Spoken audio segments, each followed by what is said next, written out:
The following is an exclusive presentation of Blaze Sports. Hello, everybody, and welcome back to Blaze Game Day. I'm Luke Lendler, joined by Aidan O'Neill and Shay Moloney for this week's edition of your favorite weekly Blaze Sports show, where we talk about all things ASU sports. And as is the case in late November, these football games, Aidan and Shay, they're starting to matter as ASU makes the trip up to Boulder, Colorado to face an old Pac-12 foe, fronted by Deion Sanders and a freshman quarterback in a matchup that should be pretty interesting. But the only reason that this game matters is because of what happened last weekend. ASU picked up another one-score win against West Virginia. A late Jesus Gomez field goal and a late Keith Abney interception were the difference. So, Aidan, I'm going to start with you. Really, what do you think went into ASU finding a way to win again late in the fourth quarter? They just find a way. I mean, it's really simple as that, and it starts with the defense. I feel like the defense comes up with big plays time and time again. You have to give credit where credit is due. Jeff Sims has really stepped up in this role. When he first became the starting quarterback after Sam Leavitt went down, there were a lot of negative outlook on the rest of the season. It's over, said a lot of people, and he has completely put those claims to bed. They're now in a position with 2 games left, and Kenny talked about it today. They're playing meaningful football, and this is something that was not expected at any point. So I look at those 2 factors, Jeff Sims, him stepping up when no one expected him to, and then also that defense, Keith Abney in particular, the best cornerback in the Big 12. And like you mentioned, Sims, another good game, this time a lot more with his arm than with his legs. No Jordan Tyson against West Virginia Shay, but they still found a way to move the ball through the air. And that's what I've been impressed with Sims about. As good as Sam Leavitt was last year, beginning of this year, he was really a Jordan Tyson, I'm going to find you if everything breaks down and only you. Jeff Sims has done a fantastic job spreading the wealth, finding every one of his receivers. Moss had a big catch, and Shimon Mateer is getting touchdowns. Malik McClain is getting involved in the passing game. It's been really refreshing to see ASU quarterback using all the weapons that he has available to him. And Sims against West Virginia went 19 for 28, 207 in the air. He found a plethora of different receivers. Derek Eusebio set a career high, had 74 yards on 6 catches. And the win and the performance led ASU to be ranked in the college football poll that came out on Tuesday. Probably a little bit of a surprise to most people, but what might this mean down the stretch, Aidan, for ASU's chances? It means a lot. It means that the College Football Playoff Committee is already recognizing the potential of ASU getting back to that Big 12 championship. They see the path. They know the tiebreaker situation. They know that if BYU drops one of these next 2 games and ASU can win out, ASU's back in the Big 12 championship. And I didn't expect them to be in the rankings. I'm sure when you go to Shay, he's going to agree with that same sentiment. There were a lot of teams kind of on that bubble when ASU hasn't even been in the talks, and they kind of came out of nowhere. But a big part of it, too, is that pedigree. What Kenny Dillingham has done as the coach of the year last year in the Big 12 and going on this run late, an unexpected push. It's rewarding this group for doing something unprecedented. And if you look at the losses ASU has, too, it's a Mississippi State team out of conference, but then it is a Houston team that they have ranked themselves and a Utah team that they're very high on as well. And I think so much was made of Jeff Sims leading the Devils to that win on the road at Iowa State. I think that got spread into the national media landscape, and I think the committee looks at that and it's like, we always recognize when backup quarterbacks are playing here and we value those wins a little bit less for those other guys. Here's a case where a backup quarterback has stepped up and is 2-0 right now after the Sam Leavitt injury for the season. And I think they're respecting that in terms of this is a really good team that they are winning despite this laundry list of injuries. And you mentioned Sam Leavitt being out for the season. His name's been circulating a lot in the rumor mill this week, particularly yesterday after a report came out saying that he has basically decided he will be not coming back next season. Some sources, including Sam's agent, his brother, immediately refuted that, saying Sam would still make up his mind. But Aidan, for a guy who has such high stature at this school like Sam Leavitt and has been so impactful to ASU's winning, could this hang over the team the next few weeks? It's impossible not to recognize, but I think, too, it's almost Sam goes down and they're rallying saying we don't need him necessarily. I think there's an element of that when a star goes out, the guy that's getting all this national attention, and this isn't against Sam. It's not like the players don't like Sam, but still you can have a rallying cry and come together and really embrace almost being the underdog again. I want to go back to last week. Jeff Sims and Derek Eusebio were the two stars. They talk about in the post-game press conference, we were with the twos to start this season, and now we're on the big stage and we're making the big play. That same sort of tone and vibe is now being sent throughout the entire team, especially amidst the Sam Levitt rumors.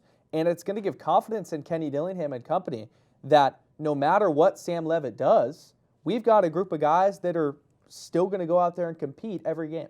And part of that competition was Levitt. He was a very vocal leader for this team. Hasn't really been around the program in the last few weeks. Hasn't been seen in practice. 1,628 yards, 10 touchdowns, only 3 picks, 63.7 QBR, not the highest number, but he clearly made those winning plays. So, Shay, for ASU to now go on the road against Colorado and then a big rivalry matchup with Arizona the week after, what do you need to see from Sims to keep this train rolling?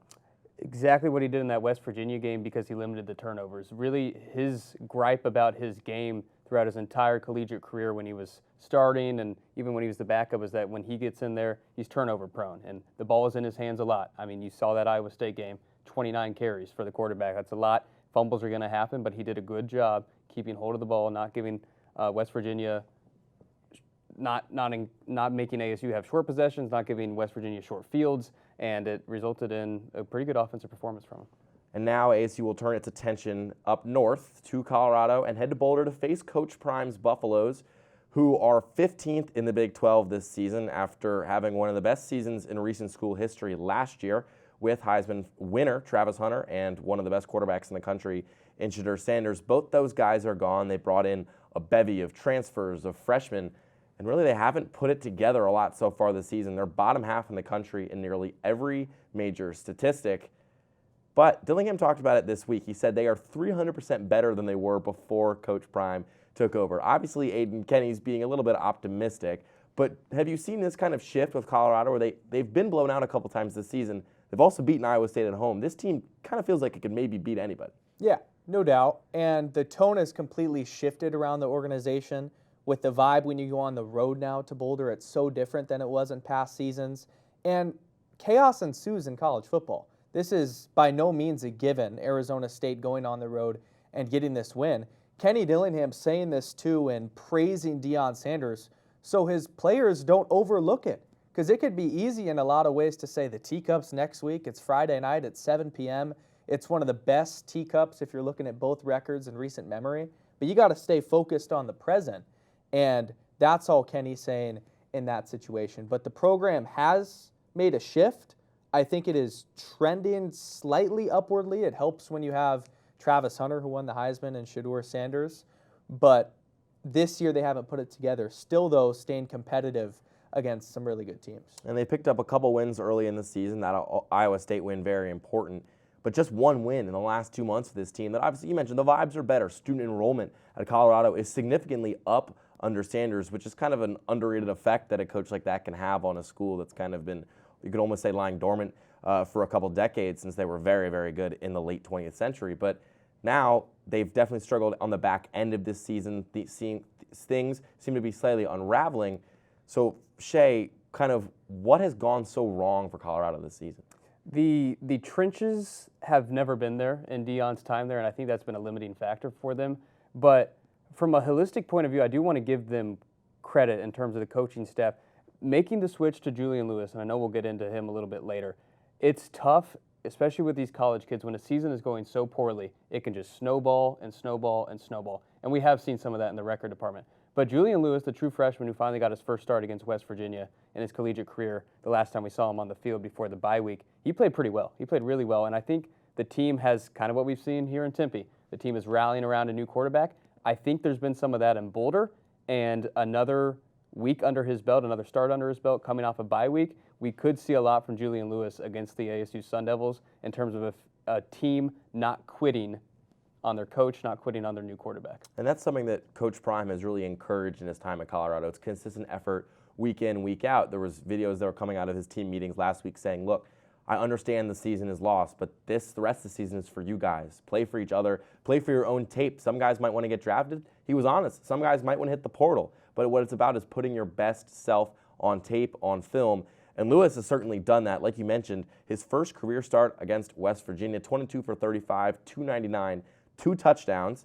He was sacked 7 times and still hung in for a pretty strong performance. What does that say about the poise of a true freshman who now coming off a bye is going to go against probably the hardest defense he'll face in his first year? Yeah, he's got a ton of tenacity. He's going to bring it. The dual threat ability is sometimes there, but it's so difficult for it to be there when you're sacked that many times. So for him to continue to push through, and it's a season with so much negative, and still put up a performance like that, it's encouraging. He was highly touted out of high school for a reason. They have a quarterback for the future, and they're really going to bring it against Arizona State. They're going to have to recognize that, as Shay pointed out, we've seen what sort of momentum we've gotten with a new quarterback, that sort of new mojo. Colorado is playing with the same exact thing, and they're going to have to limit that. And ASU's defense, like we mentioned, has kind of been, you could say they've almost been mojo killers so far this season. Texas Tech walked into Tempe thinking it would kind of walk out with a comfortable win, and ASU's defense had one of its best performances of the season. Keith Abney flying around, huge interception late last week. So Shay, I talked to Brian Carrington at practice today, and he said this team is only as good as its last opponent. For ASU and this defense particularly, what might it need to focus on against this Lewis-led offense to come out with another strong showing? Well, the way Colorado has moved the football on teams all year is through the air attack. They've really struggled to run the football. They rank near the bottom of the Big 12 in that category. They've hurt teams here and there through the air, and Julian Lewis just showed he can do a little bit of that against West Virginia. So the DBs are going to have head on the swivel, a really good receiving core for Colorado that Abney's going to have a big part in limiting that. So I've just been so impressed with the defense in terms of it doesn't matter who the 11 guys out there on the field for ASU. They have delivered, and they have really bounced back from losses too. I remember sitting in these same spots a few weeks ago before the Iowa State game, coming off the loss to Houston. And it's like the defense has been the most impressive part to me in terms of how are we responding after poor performances. They've done that. It was really good to see them put up 2 good performances in a row against Iowa State and West Virginia. We'll see if they can do it again against Colorado. And so what should be an interesting matchup taking place in Boulder on Saturday, the last time these two teams played. Shedeur Sanders walked into Mountain America Stadium, got the win, and held his wrist up, but he's not there as a lot of the contributors that made Colorado the formidable program it was the first couple of years under Sanders. We're going to take a quick break, and when we come right back, we'll talk about players to watch for Saturday's tilt.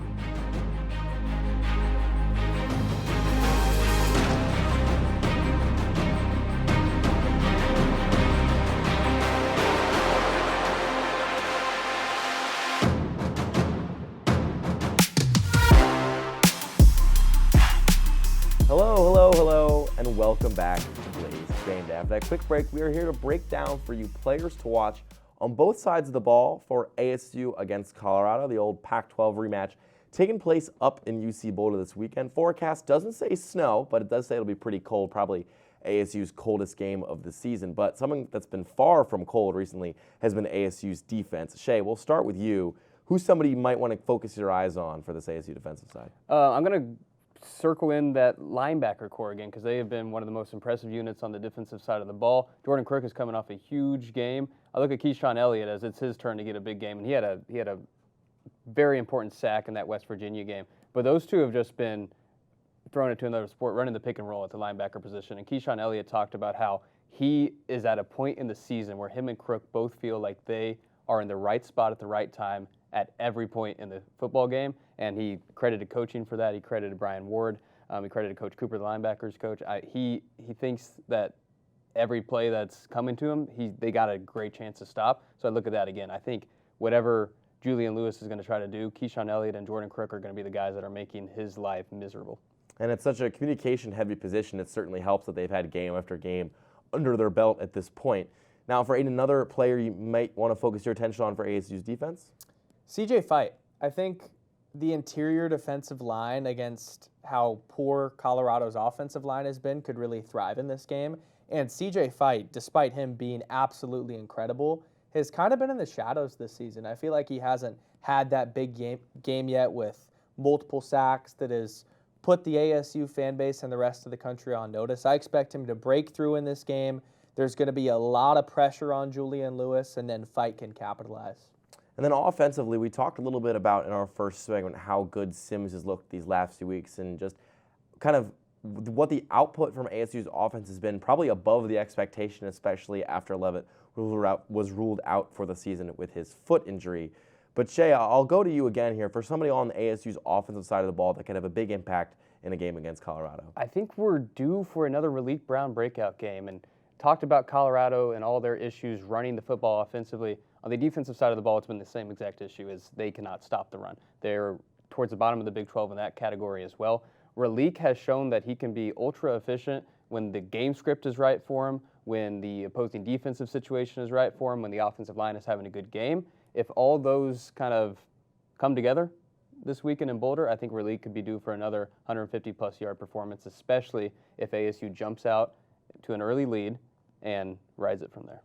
A running back not unfamiliar with West Coast Pac-12 football, Raleek started his career over at USC before making his way to Tempe. And again, like you mentioned, lots of century-plus performances in the first few weeks this season. Hasn't quite found that groove again a lot recently, but could be due against a front that has struggled against the run. Aidan, I'll go to you for another guy that really could have an important impact on Saturday's contest. Yeah, Raleek Brown was actually the first guy that came to my mind as well, but how can you not talk about Jordan Tyson? We expect him to be back in this game just based on initial practice vibes, how he's running those routes. He used to play at Colorado. You best believe he wants to play in this game as sort of a revenge game, now being one of the best receivers, if not in the entire country. He's going to show that Colorado fan base and that coaching staff what they've been missing out on. And you could throw him out wide in the slot. Colorado's defense in general, you mentioned how they're towards the bottom of practically every stat. That's another part of the game through the air where Jeff Sims can link up with JT. The last time that they kind of were on the field at the same time, that's when Jeff Sims was inserted late into that Utah game. He didn't have a full week to practice with Jordan Tyson. I think the chemistry is going to be there this week. Jordan Tyson, like you mentioned, making his return to UC Boulder. Kenny Dillingham talked about it, that he didn't actually watch any film on Tyson when Tyson hit the portal. Wow. The only film he needed to watch was from when Kenny Dillingham was a coach at Oregon, and Jordan Tyson played at Colorado. He returned a punt on them, had a standout game and a performance that Dillingham quickly knew this guy was going to be special. They brought him in. You know, another Colorado transfer, or former Colorado transfer, that I think could be really interesting, Shema Mateer actually spent a spring at Colorado before last season. He was initially at Cincinnati, went to Colorado for a spring, left Colorado after the spring. Really has never talked about his time there. Might not have been the best situation for him. So he ended up at ASU. Instagram handle, I always love this, Take Him Deep 7. He took a lot of people deep last season, and he's stepped up a lot in the absence of Tyson. Obviously, Tyson returning as is expected to, at least this week, from that hamstring injury he suffered October 18th. But I think Shema Mateer could play an interesting part. Hasn't practiced yet this week, so again, not sure if he's going to go as he battles a lower body injury. But if he goes, I'm sure he wants to play. A lot of guys with a lot of revenge and probably old friends and foes on that side that they might want to prove a point too. But speaking of that Colorado sideline, we mentioned not the best year for them record-wise, especially not in the last month or so. But still, players that could have an impact on this game. One of them, or excuse me, both of them on offense. Shay, we'll start with you. Who do you think could really play a big factor on Colorado? I'll go their receiver, Omarion Miller. He's their leading receiver. Had a huge game, one of his best games of the season in Julian Lewis's first start at West Virginia. So you always wonder when a new quarterback comes in, are they going to go after the tight ends a lot? Is there going to be a random receiver that hasn't been getting a whole lot of the brunt of the work, but all of a sudden Julian Lewis loves him, so they're going to go to him? No, it was Omarion Miller has been their guy all season long. He was the one consistently getting open for Julian Lewis, and I think it'll be more the same game plan this upcoming week against ASU. He's terrific. And somebody who we've talked a lot about on this show already, but Aidan, I know you wanted to kind of dive more in on, is the guy throwing him the football. Yeah, Julian Lewis, he's already shown a lot of flashes of being a great quarterback, but where ASU has really struggled is against quarterbacks that can use their legs a little bit. I've seen the rushing yards. Know that Julian Lewis hasn't done anything on the ground, but I think this is the game where he's more evasive. He can get out of the pocket, throw on the run, make quick decisions. Because if you're looking at the scouting report against a really difficult ASU defense, that front seven in particular, you beat them with a quarterback that can do a multitude of things. And Julian Lewis is that sort of quarterback. It's now about breaking out of his shell, still being a freshman, and willing to take those necessary risks. A big opportunity for multiple players on both teams to kind of put themselves out there on film, nationally recognized, for both Colorado and Arizona State on Saturday. We'll see if that linebacking core for ASU can step up. We'll see if Juju's on the beat for Colorado. But we're going to take a quick break, and when we'll be back, we'll talk about what needs to happen for ASU to make its way back to Arlington and into the Big 12 championship. What is the third year in a row that Aidan's gotten me the same set of pencils? I really don't even know, what he's thinking. Maybe he thinks I collect them or something? Well, he's gotten me a notebook for 2 years. I take my notes on my computer. Well, you did tell him you like the movie The Notebook. That's a little out of context, don't you think? Oh. Parker, you okay? Yeah, I'm fine. Oh, hey, what time is it? It's 9:24. Oh, that's not too bad. It's 4 hours. I usually sleep in on the weekends anyways. The weekends? Parker, it's Thursday. Oh, shoot. Sorry, I'm late, you guys. Oh. Is he gonna be okay? I think so. We probably should have asked him what month it was, though. Last time I caught him Christmas shopping, and it was February.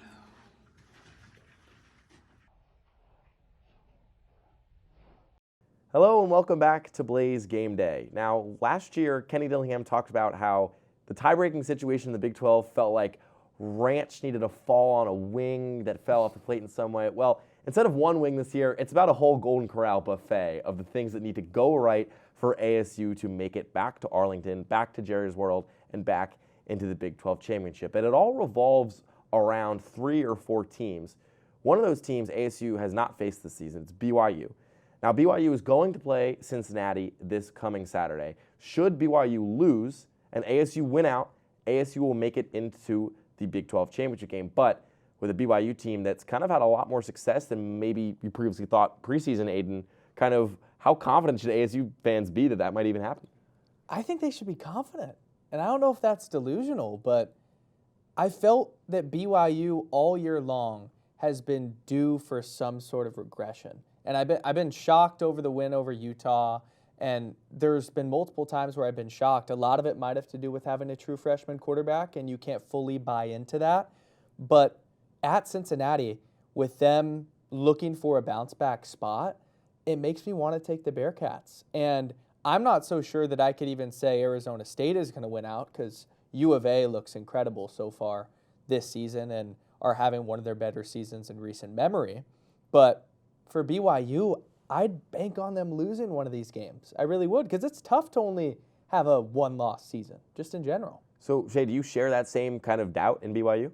Well, so I think it's just hilarious that after what we saw last year where ASU was the top team of a 2-conference loss team and they get to the Big 12 championship and they win it, and it's like, well, the Big 12 is always this chaotic situation at the top. And it's like this year, Texas Tech just bought all these guys. They might be a legit contender, not just in the Big 12, but in the entire nation. And that's been true, despite the loss to ASU. But here we are, a couple weeks to the rest of the season, and chaos could ensue again, and we're a couple results away from a 3-loss overall ASU team getting back there and possibly challenging Texas Tech again in that Big 12 spot. So I just think that's funny. The BYU thing, I always want to echo Aidan's sentiments where it's like, is this team actually that good? And I think we were validated a little bit in that blowout loss to Texas Tech, but then you look back and it's like, well, how did they beat Utah? Utah just has looked absolutely dominant in some aspects. I mean, they crushed ASU when Sims played down there in Salt Lake City. But then they have the Texas Tech game, and then they're right back the next week blowing out another team. And it's like, so are the Cougars good or not? It's a true freshman quarterback and Bear Bachmeier. Is that going to crumble at some aspect? Is it going to crumble and it's just not in the regular season? Because that could be a very real possibility. It's just the conference overall is just what version of that opponent are you getting on this Saturday? And if the cookie crumbles your way week in and week out, and I think it has for BYU, then they're in a situation where if they win out, they're in. Yeah, we talked about that true freshman quarterback starting Bear Bachmeier. He wears number 47, which I don't think you see a lot of quarterbacks wearing number 47. But just like how ASU has managed to close out a lot of its late games in the fourth quarter, BYU's kind of done the same thing. They've survived one-score wins against Colorado and Arizona, 2 games they probably should have lost late in the fourth and came back and won. They have closed out games against Iowa State on the road, which ASU knows firsthand how difficult a game like that is to win. But Aidan kind of talked about it when he's confident in his vote of support in them. They have to play the Bearcats this weekend, who I might have to add a caveat to my earlier statement. BYU needs to lose one of its last two, and Cincinnati needs to lose the last week of the season at TCU if it beats BYU. So basically, ASU needs to find itself in a two-loss tiebreaker with anybody ranging from BYU to Utah to Cincinnati. Houston can even be in that only because ASU has that win over Texas Tech, so it has a win over the common opponent between all those schools. So Cincinnati needs to win on against BYU on Saturday, but then lose against TCU the week after. So Aidan, I ask you about these Bearcats. You seem confident in them on Saturday. What have you made of their season? It's been a really impressive season kind of out of nowhere. And the Big 12, it does this. Like, there's always a team. Last year was Arizona State in their first year in the conference. There's always a team that emerges out of nowhere. And whether it's Sorsby at quarterback or there's so many different ways that they can attack you, Cincinnati offensively has been a juggernaut, and that's where, when they match up against BYU, I think they can just outscore them flat out, and that's why I lean Cincinnati in that sort of matchup. But if you're assessing the entire season, it's just been incredible that this sort of team with little to no expectations in a Big 12 is in a position where they could very well play in the championship. Yeah, it's been a very impressive season for a program that made the college football playoff, 3 or 4 years ago with Desmond Ridder at quarterback, first group of 5 to ever make the 4-team. Playoff gets expanded. They're thinking, all right, we're going to be right back in it. Yeah. And they don't really haven't had a chance since then. This is obviously their best chance they're ever going to have because a slim opportunity remains for them to go to the Big 12 championship. But they're coming off a loss to Arizona, who, Shay, ASU still has to play at the end of the season. Obviously, they're out. They have 3 conference losses, but that's still been a very stingy team for a lot of teams to play so far this season. Could ASU potentially be overlooking the Wildcats in last week? Absolutely, and we just talked about Colorado. Are they playing for anything? Are they playing for their guys? Are they playing for their true freshman quarterback? Are they riding the season off? Well, it looks like Arizona, despite the 3 early conference losses, they might be playing their best football of the season latter half, and that should scare some Sun Devils fans. I just think that Aidan's point of a bounce-back spot with Cincinnati could be at play. I think Cincy's a fascinating team because their first game of the season, albeit not a conference game, it was against Nebraska, a Big Ten foe. That was a Thursday night football game, if I remember right, kind of in a semi-primetime spot where the college football season was just starting. Maybe it's not the marquee game of the week, but since it's in the midst of all these other not-so-great games, everybody's watching that game at Arrowhead. And Cincinnati's offensive performance looked pretty lackluster. They lose to Nebraska. It was kind of a sloppy game. And I think the way people take in college football when there's so many teams, it's like, okay, Cincinnati's nothing special. I just watched them firsthand lose a bad game. And since then, they really put the offense together. Brendan Sorsby was a lot of people's dark horse, one of the best quarterbacks in the Big 12 candidate. He's played like that at some aspects. I think they're going to need that kind of performance against BYU if you're on the ASU side of hoping for a Cincinnati win. So at BYU, 3.5-point favorites on Saturday. We'll get to all of our picks for even the non-ASU games that matter after this quick break. So we'll send you to that, and we'll be right back. Blaze Game Day is here. We welcome you back to Blaze Game Day here. The best of Blaze Radio has assembled to go over the top games for Arizona State athletics. Jordan Tyson's going to show up every game. He's going to give you a touchdown. But when he's out, who's the guy that can be that consistent force offensively? Tap in every Friday to watch the hot takes and picks of the Blaze Game Day crew. Looking at the president of the Jeff Sims fan club right here. I hope that he just has a really, really great game. No matter the sport, Blaze Game Day will have high quality coverage and get the scoop for you. We're going to get the sticks out, we're going to drop the pucks, and we're not going to drop the gloves though. We won't fight. Subscribe to Blaze Sports on YouTube and hit the notification bell so you don't miss out. All right, we got the game prediction in. And then we can go to Waffle House. Yes. Hello, everybody, and welcome back to Blaze Game Day. We're here to make some picks and predictions after talking about what lies ahead for ASU and its Big 12 competitors. It's time to say what we think is going to lie ahead for ASU and its Big 12 competitors. We'll start with the game we were just talking about in detail. Cincinnati at home at Nippert Stadium, which is never an easy place to play. They're facing off against BYU, who has occasionally struggled away from the confines of Utah this season. But there's a big game for both teams. Like I mentioned, BYU favored. It went from 3.5 to 2.5 actually over the last few days. So that means, Vegas putting some money on Cincinnati. Shay, who do you see coming out on top? I'll go the hopeful optimism of an ASU fan, and I'll go Cincinnati to win that game in the bounce back spot at home. I kind of give the comparison of when it's a rookie in, let's say, Major League Baseball, and you don't know how to pitch that guy yet, and they're burning you with home run after home run, or it's a pitcher on the mound that hasn't had a lot of innings under his belt, and the hitters are up there just guessing because they don't know what's coming. I think as true freshmen play more and more tape is out there for an opposing team, and they take advantage of it. Yeah. Okay.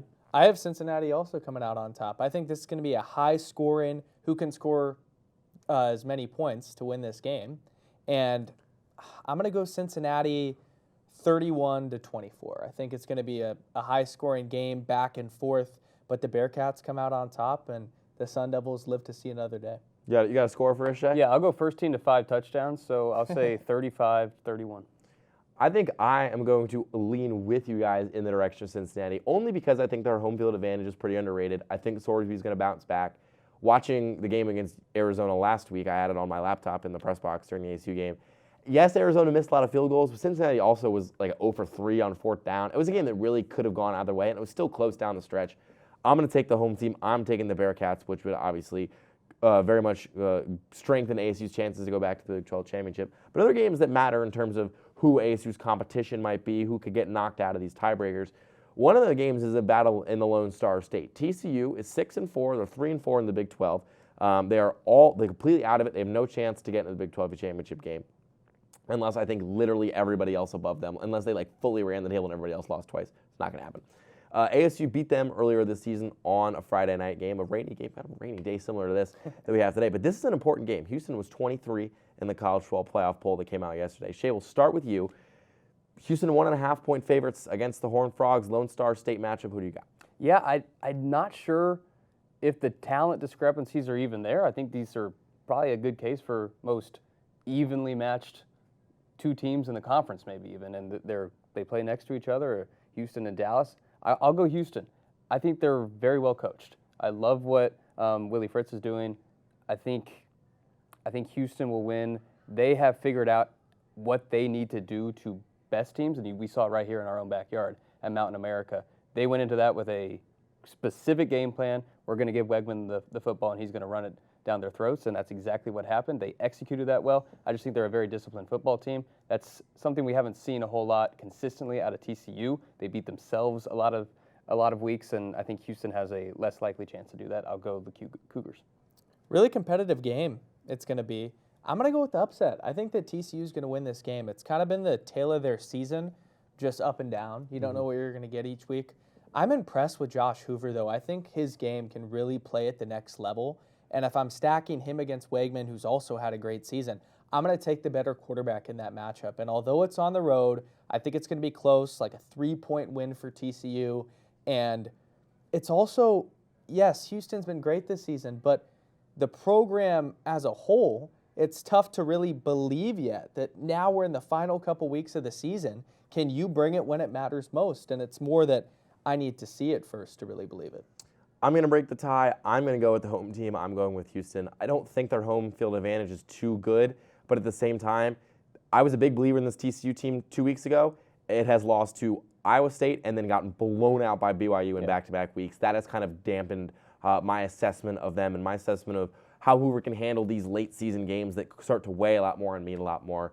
I don't think that Sonny Dykes is a bad coach, but I think he might be a worse coach than Willie Fritz. They're very similar. They're very even. I'm going to go with the home team. I'm going to go with Houston. Now, the third non-ASU game that matters, and we'll get to the Sun Devils after this one. This is a tilt that could hold some weight, but as the biggest spread of the 3 games we're going to talk about that are non-ASU games, Kansas State at Utah. Kansas State started the season ranked, was one of the highest-ranked teams in the Big 12. I believe was second in odds to win the conference preseason. Has really struggled since then. Lost to Army, almost lost to North Dakota, lost to Iowa State across the pond over in Dublin. And now they face a Utah team. They are 17.5-point underdogs on the road. Utah has been dominant at Rice-Eccles Stadium so far this season. So, Shay, do you see this playing out the way Vegas thinks, or do you smell upset? I do not smell upset. I think Utah still has a strong case right up there with Texas Tech as the most talented team on the field with their personnel in the conference. The power rating system all gives them that edge. I mean, there's even some ratings that have the Utah Utes, despite getting blown out in their home building by Texas Tech and a backup quarterback, a lot of places still have Utah power rated ahead of them. I think that is a telling sign. Kansas State they got the case for most disappointing season in the conference. Everybody was talking about that Ireland game against the Cyclones as could this be a Big 12 championship game preview? And it just has not played out for either one of those teams. Iowa State, that's had a lot to do with injuries. K-State, it's been really disappointing. That offense it was supposed to give us way more than it has. So I think Utah, knowing that there's still an outside chance that even if they don't get in the Big 12 championship, could they have an at-large case? They need convincing wins at this point in the season. I think they get one against K-State. I think that 17.5 points is still not enough. I think that Utah's going to cover and win by 3+ touchdowns. It's been the tale of two different seasons. Utah bouncing back in their second year in the Big 12. Kyle Whittingham is absolutely phenomenal as a head coach, and they just do so many things well. And Kansas State, it's been the polar opposite. A lot of times at this stage of the season, you could really see the two different trajectories, and those storylines take over. I think Utah wins this handily. So I am going to back up what you guys are saying. I'm going to go with what you guys have predicted. I think Utah wins. I think they cover. This Utah team, this might sound kind of crazy. I've kind of alluded to it as the Dan Lanning factor whenever I talk to my friends. They just blow teams out. They don't let people hang around in the fourth quarter. They will blow teams out. They blew out Baylor last week on the road, which ASU scraped by Baylor on the road at the start of the season. They blew out ASU when they played them. Utah kind of has no mercy at the end of these games. I agree with Aidan. I think the spread is too small. I think Utah's going to win by more than 17.5. So that leads us to the biggest game for ASU's hopes because it's its own. ASU at Colorado, up there in Boulder. Coach Prime, Kenny Dillingham, two coaches that came into the at least a D1 game around the same time. ASU 7.5 point road favorites. They have not played a conference game that isn't a one-score game yet, which is pretty, other than the blowout loss to Utah, which is pretty crazy to wrap your head around, especially because they were double-digit favorites last week against West Virginia. So 7-3 versus 3-7. No Levitt, obviously. Shay, what do you think?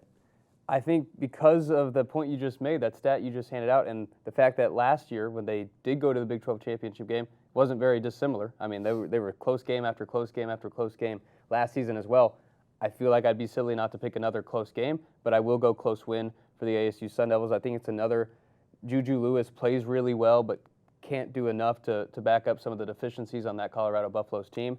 I'll go ASU 30. I'll give it a weird score. I'll go ASU 33, Colorado 27. I like it. I also have the Arizona State Sun Devils coming out on top.